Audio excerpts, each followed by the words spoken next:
नमस्कार विद्यार्थी मित्रों। आज हम धोरण 9 में हिंदी का 12वां चैप्टर जो हम देख रहे हैं रानी, वो आज हम देखेंगे। तो ये जो रानी चैप्टर हम देख रहे हैं, उनकी लेखिका का नाम है महादेवी वर्मा।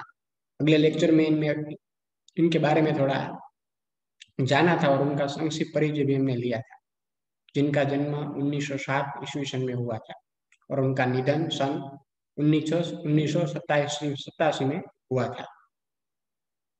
ये जो महादेवी वर्मा है, वो मैं नारी भरी दुख की बदरी और तुमको नींव में ढूंढा, तुम में ढूंढी पीड़ा कहने वाली वो सहृदय, भावुक और अत्यंत संवेदनशील और समग्र नींव सृष्टि पर अनुकंपा वर्षण करने वाली ये छायावादी युग की अप्रतिम रचनाकार है।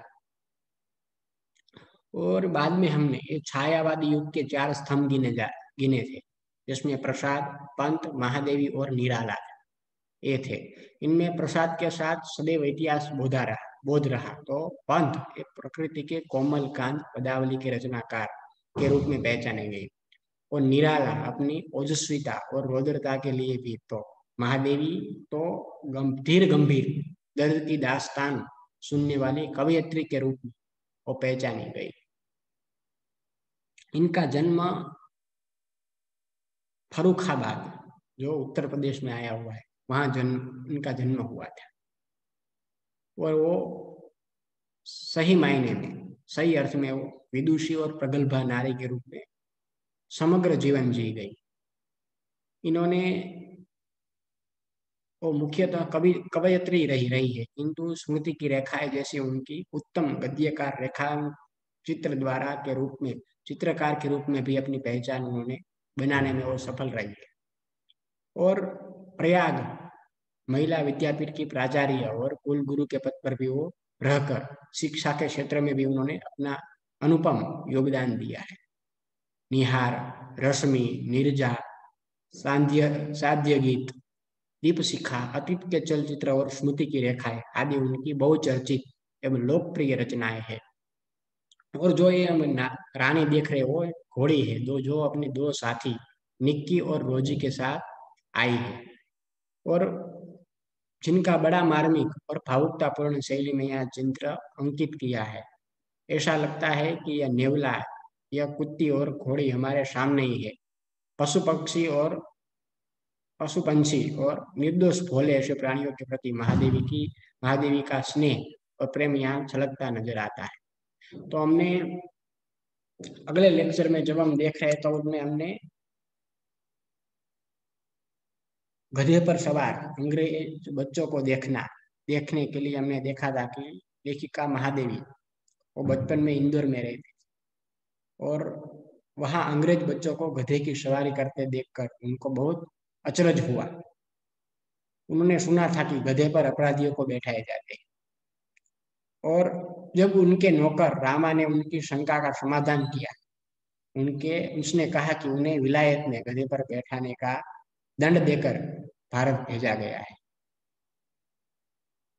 बाद में महादेवी और उनके घर के दूसरे बच्चों ने कहा कि हमें घोड़े पर बैठना है, बैठने का अधिकार हमें भी हो। ऐसा कर कर वो अपने हम भी घोड़े पर बैठेंगे, ऐसा उसके पिताजी ने उन्होंने पूछा। तो उनके पिताजी ने, क्या एक सफेद टट्टू पर बैठोगे? महादेवी ने कहा कि सफेद टट्टू तो गधा होता है, उस पर तो दंड दे पाने वाले ही बैठते हैं। तो उसके बाद जब बच्चों की मांग पर रानी नाम की एक घोड़ी वहां आ गई और उसके लिए छुट्टन नामक एक साहिस रखा गया, जो घोड़ी की देखरेख करने वाला। घोड़ी के रखरखाव का प्रबंध किया गया और रानी घोड़ी का पूरा नाम तजरानी था। पहले तो तजरानी को देखकर बच्चों को कुछ अधिक अच्छा न लगा, किंतु फिर उन रानी के प्रति उनकी सहानुभूति हो गई और बाद में यहाँ हमने एक रानी का सौंदर्य, जो घोड़ी का सौंदर्य का वर्णन किया था कि रानी बहुत सुंदर घोड़ी थी। उसके चमकदार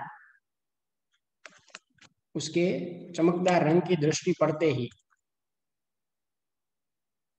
फिसल जाती थी, पड़ते ही फिसल जाती थी। उसका चॉकलेटी रंग, झूलता अयाल, पारदर्शी जैसी आंखें, उजले दांत, लाल जीभ, गुलाबी होठ, मोरछल की पूंछ और गठा हुआ शरीर, सब कुछ आकर्षक था। और बाद में बच्चों ने रानी से, बाद में वो हिल मिल गए, पहले उनके साथ उनकी नहीं बनती, लेकिन बाद में वो बच्चे रानी से हिल मिल गए और वे उसके शरीर पर खेलते, लिपटते और झूलते, उसके अयाल में फूल खोसते। रानी उनकी मित्र बन गई थी। वह पैर पटक कर या हिलाकर बच्चों को अपने पास बुलाने लगी। जिन आदि खरीद कर घोड़ी पर सवार करने का इंतजाम किया गया, किंतु बच्चों को मनमानी करना चाहते थे, इसलिए मनमानी किए बिना उन्हें संतोष नहीं होता था। हमने लास्ट में जब हम देख रहे थे ये चैप्टर, तब हमने देखा था कि जब घोड़ी सवारी का कार्यक्रम का जब आरंभ हुआ, तो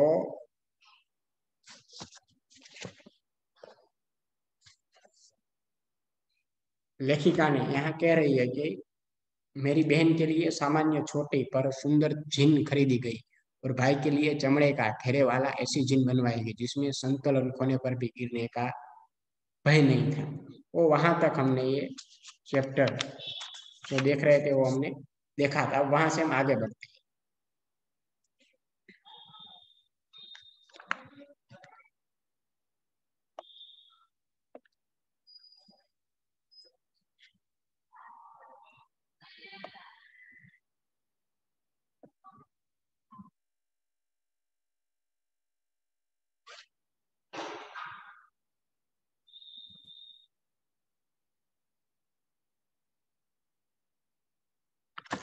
रानी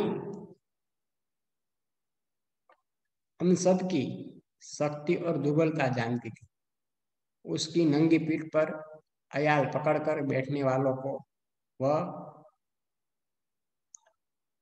दुल की चाल से इधर उधर घुमाकर संतुष्ट कर देती थी। परंतु एक बार मेरे बैठ जाने पर भाई ने अपने हाथ की पतली संटी उसको पैरों पे मार दी। चोट लगने की तो संभावना ही नहीं थी, परंतु इससे न जाने इसका स्वाभिमान आहत हो गया, या कोई दुखद स्मृति उभर आई। वह ऐसे वेग से भागी मानो सड़क, पेड़, नदी, नाले सब उसे पकड़ बांध रखने का संकल्प किए। लेखिका ने कहा कि हम सब रानी की शक्ति और जो रानी थी, जो घोड़ी थी, वो हम सबकी शक्ति और दुर्बलता वो जानती थी। उसकी नंगे पीठ पर अयाल पकड़कर बैठने वालों को दुल्फी, दुल्फी का अर्थ है यहाँ धीमी, जुल्फी यानी वो अपनी धीमी चाल से इधर उधर घुमाकर संतुष्ट कर देती थी। जुल्फी का अर्थ है, याद रखिएगा, आपको शब्दार्थ में ये लिखना है, जुल्फी यानी कि धीमी। उनकी धीमी चाल इधर उधर घुमाकर वो संतुष्ट कर देती थी। परंतु एक बार मेरे बैठ जाने पर भाई ने अपने हाथ की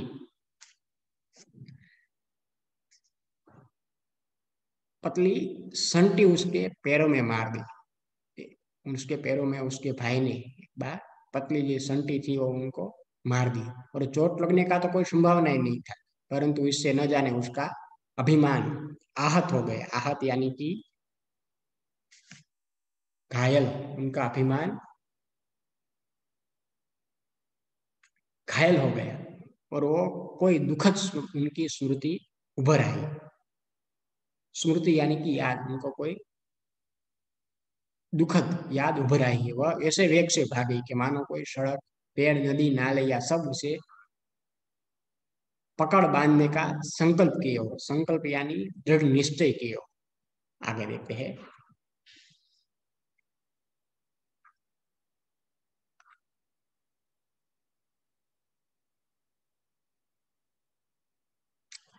कुछ दूर मैंने अपने आप को उस उड़न खटोले पर संभाला, परंतु गिरना तो निश्चित था। मेरे गिरते ही रानी मानो अतीत से वर्तमान में लौट आई और इस प्रकार निश्चल खड़ी रह गई, जैसे पश्चाताप की प्रस्तर प्रतिमा। कि जैसे ही लेखिका उस रानी पर घोड़ी पर सवार हुई, तो वो ऐसे उनके भाई ने उसके उसके हाथ से उनको पतली संटी उसके पैरों में मार दी। तो जैसे ही वो, चोट लगने का कोई सवाल ही नहीं था, किंतु उससे न जाने उसका स्वाभिमान आहत हो गया, उसकी घायल हो गया, और वो उनकी कोई स्मृति यानी कि कोई याद उभर आई, और वो जैसे मानो कि वो ऐसे विकसित भागी के मानो कोई पेड़, नदी और नाले सब इसे पकड़ बांधे रखने का संकल्प किए हो। संकल्प का हमने अर्थ देखा, दृढ़ निश्चय किए हो। और बाद में वो कुछ दूर जाने के बाद अपने आप को वो उड़न खटोले पर संभाले, और परंतु गिरने का तो को गिरना तो निश्चित था। उन्होंने कहा कि वो तो गिरना तो निश्चित था, और मेरे गिरते ही रानी मानो अतीत से वर्तमान में लौट आई, और इस प्रकार वो निश्चल खड़ी रहेगी, जैसे पश्चाताप की प्रस्तर प्रतिमा हो। प्रस्तर प्रतिमा का अर्थ है पत्थर की मूर्ति, और पश्चाताप यानी पछताया, पछतावा। पत्थर की मूर्ति, प्रस्तर प्रतिमा पत्थर की मूर्ति, और पश्चाताप यानी पछतावा।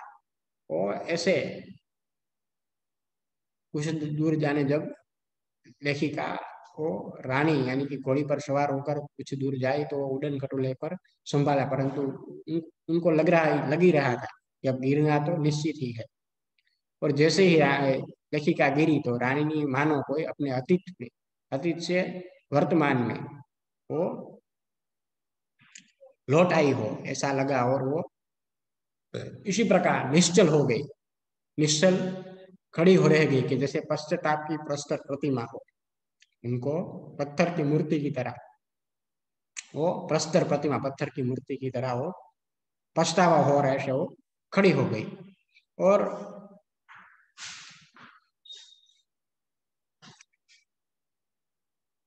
साथियों की चीख पुकार से सब दौड़े, फिर बहुत दिनों तक मुझे बिछाने पर पड़ा रहना पड़ा।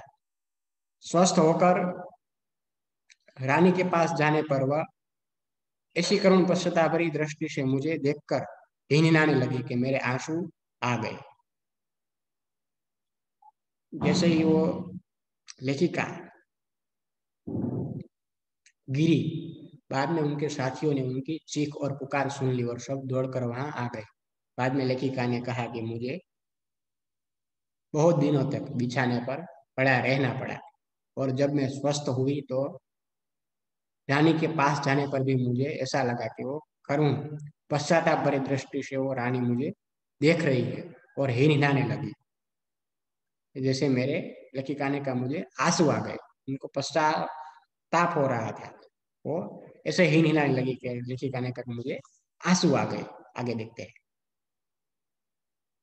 एक बार भाई ने के जन्मदिन पर नानी ने उसके लिए सोने के कड़े भेजे। सामान्यतः हम कोई भी नया कपड़ा या आभूषण पहनकर रानी को दिखाने अवश्य जाते थे।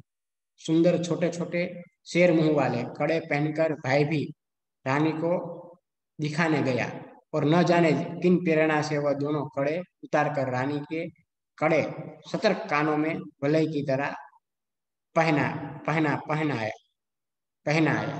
कि उनकी नानी थी, एक उनके भाई का एक दिन जन्मदिन था, तो उनकी नानी ने उसके लिए सोने के कड़े भेजे। और यहाँ गया कि सामान्यतः हम कोई भी लेखिका ने कहा कोई भी हम नया कपड़ा या आभूषण पहनकर रानी को हम दिखाने अवश्य चाहते थे, और रानी नाम की घोड़ी थी, उनको पहनकर कोई भी कपड़ा हो या कोई भी नया आभूषण हो, तो हम उनको दिखाने के लिए अवश्य जाते थे।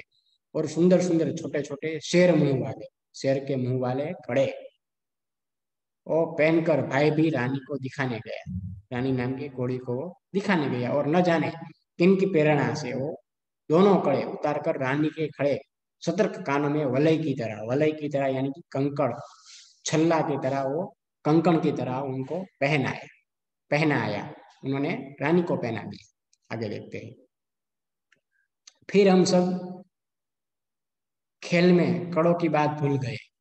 संध्या समय भाई के कड़े रहित हाथ देखकर जब माँ ने पूछताछ की तब खोज आरंभ हुई, पर कहीं भी कड़ों का पता नहीं चला। कि जैसे उनका भाई वो वलय की तरह यानी कि कंकण की तरह वो रानी को पहना आया। बाद में लेखिका ने कहा कि हम सब खेल में कड़ों की बात भूल गए, खेलते रहे थे, तो इसलिए वो जो कड़ा था उनके बारे में हम भूल गए, उनकी बात हम भूल गए। और बाद में जब संध्या का समय हुआ तो लेखिका ने कहा कि भाई के हाथ को कड़े रहित देखकर जब उनकी माँ ने पूछताछ की तो तब खोज आरंभ हुई। लेखिका ने कहा कि तब खोज ये कड़े की खोज तब आरंभ हुई और कहीं भी कड़ा का ये पता नहीं चला, क्योंकि वो कड़ा तो उनका भाई वो रानी यानी कि घोड़ी को पहनाया था। तो सब खोजने लगे किंतु कहीं भी वो कड़े का पता नहीं चला। रानी अपने कानों को खुरों से खोदती और हिना गिनगिनाती रही। अंत में बाबूजी का ध्यान उसकी ओर गया और उन्होंने मिट्टी हटाने का आदेश दिया। किसी ने कुछ गहरा गड्ढा खोदकर दोनों कड़े गाड़ दिए थे। धन तो किसी को नहीं मिला, परंतु रानी सारे घर के हृदय में स्थान पा गई। ये जो कड़ा था तो कहीं भी पता नहीं चला। तब जो रानी नाम की घोड़ी थी वो कानों को अपने कानों खुरों से वो खोदते और हिना हिनाती रहती थी। तो उनके बाबूजी थे जो रानी को लेकर आए, उनका ध्यान उसकी ओर गया, इनकी ओर, रानी की ओर। और उन्होंने जो रानी खुरों से जो खोदती थी हिनहिनाती थी वहां उन्होंने मिट्टी हटाने का आदेश दिया और किसी ने कुछ गहरा गड्ढा खोदकर दोनों कड़े वहां गाड़ दिए थे। रानी के पास से लेकर वो उन्होंने किसी ने एक गुड्डा खोदकर वहां दोनों कड़े गाड़ दिए थे। तो लेकिन कोई पकड़ा नहीं गया, क्योंकि किसी ने गाड़ा था, गुड्डा खोद कर गाड़ा था, वो किसी को मालूम नहीं, इसलिए दंड तो किसी को, लेकिन कहने का कि किसी को नहीं मिला। परंतु रानी जो घोड़ी थी वो सारे घर के हृदय में स्थान पा गई। आगे देखते हैं। एक घटना अपनी विचित्रता में स्मरणीय है। एक सवेरे उठने पर हमने रानी के पास एक छोटे से घोड़े के बच्चे को देखा। यह कहा था, कह कह कर हमने रामा तो इतना थका दिया था कि उसने निरुपाय घोषणा की कि वह नया जीव रानी के पेट में दाना चारा खाकर सो रहा था। भाई ने उत्साह से पूछा, और भी है? और रामा ने स्वीकृति में सिर हिलाया। कि आगे लेखिका कह रही है कि आगे की एक घटना हम एक विचित्रता में स्मरणीय है। कि एक सवेरे हम जब उठे तो हमने रानी के पास एक छोटे से घोड़े के बच्चे को देखा। वो ये कहा था कि कह कर हमने रामा जो इतना थका दिया था कि उसने निरुपाय घोषणा की कि वह नया जीव रानी के पेट में दाना चारा खाकर सो रहा था। और उसके भाई ने उत्साह से पूछा, और भी है? तो रामा ने स्वीकृति में भी सिर हिलाया। आगे देखते हैं।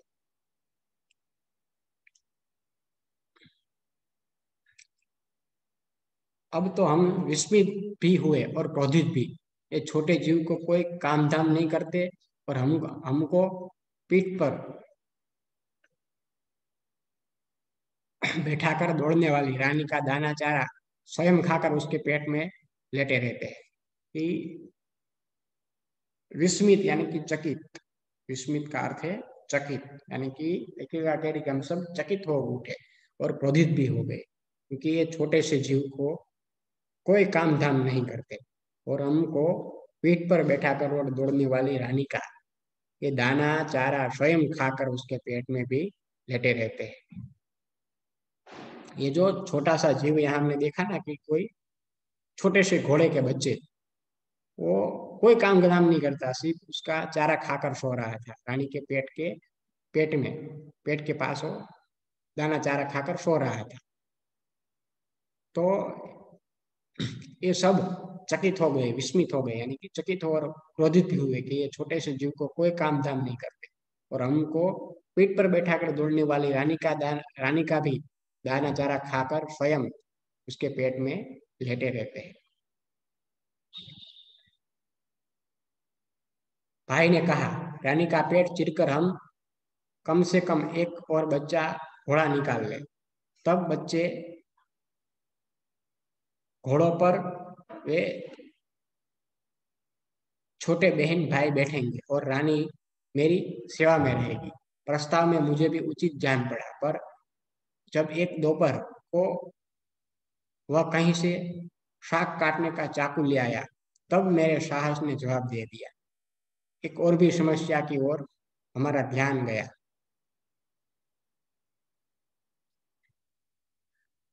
आखिर हम रानी का पेट सिएंगे कैसे? माँ की महीन सी सुई से तो सीना संभव नहीं था। टाट सीने का बड़ा सुजा रामा अपनी कोठरी में रखता था, जहां हमारी पहुंच नहीं थी। कुछ दिनों के उपरांत जब रानी का अश्व शिशु कुछ बड़ा होकर दौड़ने लगा, तब हमें अपना क्रोध स्मरण रहा और न प्रस्ताव कि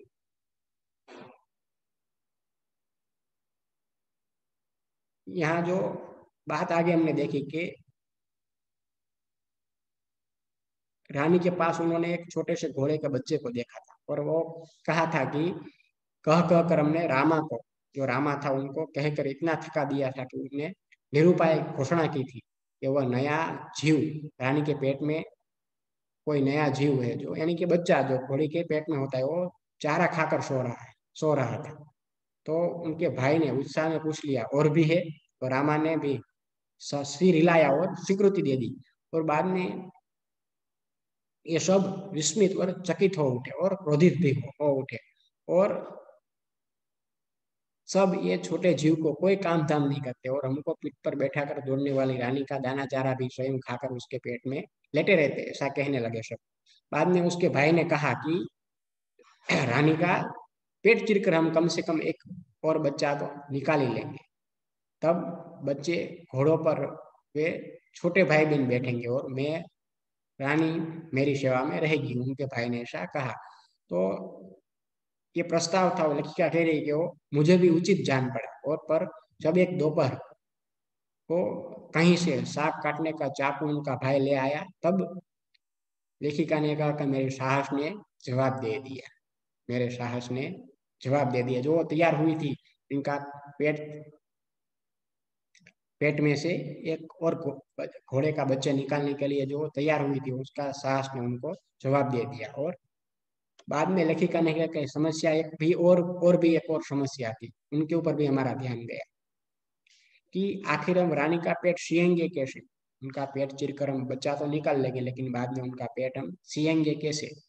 तो आगे लेखिका कह रही है कि माँ की महीन महीन सी सोई में से तो सीना संभव नहीं था, जो सोई हुई थी उनसे तो ये सीना संभव नहीं था। और टाट सीने का बड़ा सूजा रामा अपनी कोठारी में रखता था,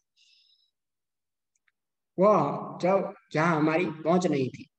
ये रामा था, वो सूजा आता है जो बड़ा वाला, वो अपनी कोठरी में रखता था, लेकिन ये किसी को मालूम नहीं था। इनके लेखिका कह रही है कि हमारी पहुंच वहां तक नहीं थी जहाँ हम ये सुजा लेने के लिए जा सके।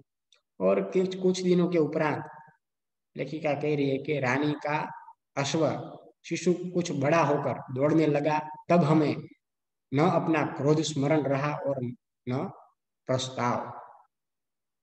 जब कुछ दिन बीत गए, बाद में ये रानी का अश्व, जो छोटा सा घोड़ा था, वो शिशु, वो बड़ा हो गया और दौड़ने लगा। तब हमें लेखिका कह रही है कि हमें अपना क्रोध स्मरण रहा और न प्रस्ताव में वो क्रोध भी स्मरण रहा और न प्रस्ताव में स्मरण रहा। तो इसी के साथ हमने यहाँ ये जो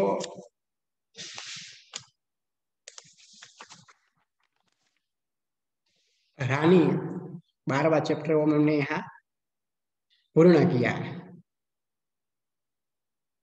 इसमें हमने देखा कि रानी ने एक शिशु को यानी कि एक घोड़े को जन्म दिया है और बच्चों ने पूछा ये कहाँ था, तो रामा ने बताया कि वह शिव रानी के पेट में दाना चारा खाकर सो रहा था। ऐसा वो मजाक कर रहा था, ऐसा वो कह रहा था। तो भाई ने पूछा और भी है, तो रामा ने स्वीकृति में सिर हिलाया। तो अब तो अबोध महादेवी को खीज होने लगी कि ये छोटे जीव कुछ काम धाम करते नहीं और चारा खाकर पेट में लेटे रहते हैं।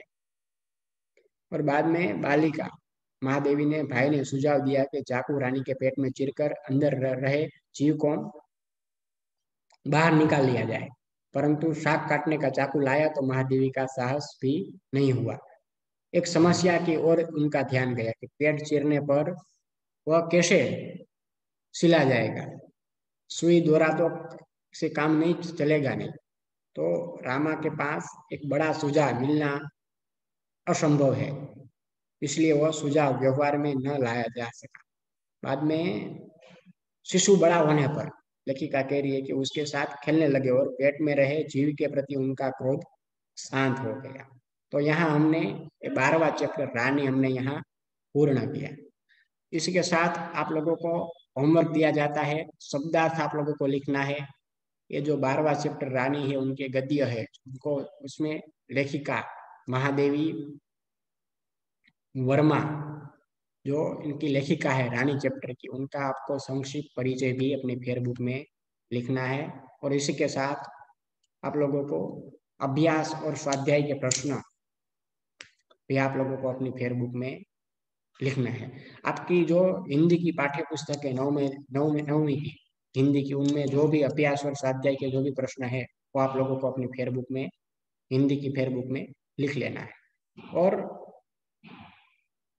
जो आप लोगों को यहाँ उससे होमवर्क दिया जाए और होमवर्क आप लोगों को जिस किसी भी कोई भी विषय का हो, सामाजिक मैथ्स का हो तो मैथ्स का, गुजराती का हो तो गुजराती का, हिंदी का हो तो हिंदी का, संस्कृत का हो तो संस्कृत का, जो आप होमवर्क कर रहे हो वो होमवर्क आपको अपने मोबाइल में फोटो खींचकर विषय शिक्षक को आप भेज दीजिएगा, ताकि उनको मालूम हो सके कि आपने होमवर्क किया है। जो यहाँ से आपको दिए जाए तो आप लोगों को ये सूचना दी जाती है कि आप लोगों को अपना होमवर्क टाइम से अपनी फेयरबुक में हिंदी की फेयरबुक में लिखकर अपने विषय शिक्षक को भेज दीजिएगा। तो यहाँ हमने ये 12वां चैप्टर रानी हमने यहाँ पूर्ण किया। फिर से होमवर्क रिपीट कर देता हूँ, शब्दार्थ और आपकी हिंदी की पाठ्य पुस्तक में अभ्यास व स्वाध्याय के प्रश्न सभी आप लोगों को अपनी फेयरबुक में लिखना है। तो यहाँ तक का लेक्चर आज हम देख रहे हैं। अगले लेक्चर में मिलेंगे तब यहाँ से 13वें चैप्टर की ओर आगे बढ़ेंगे।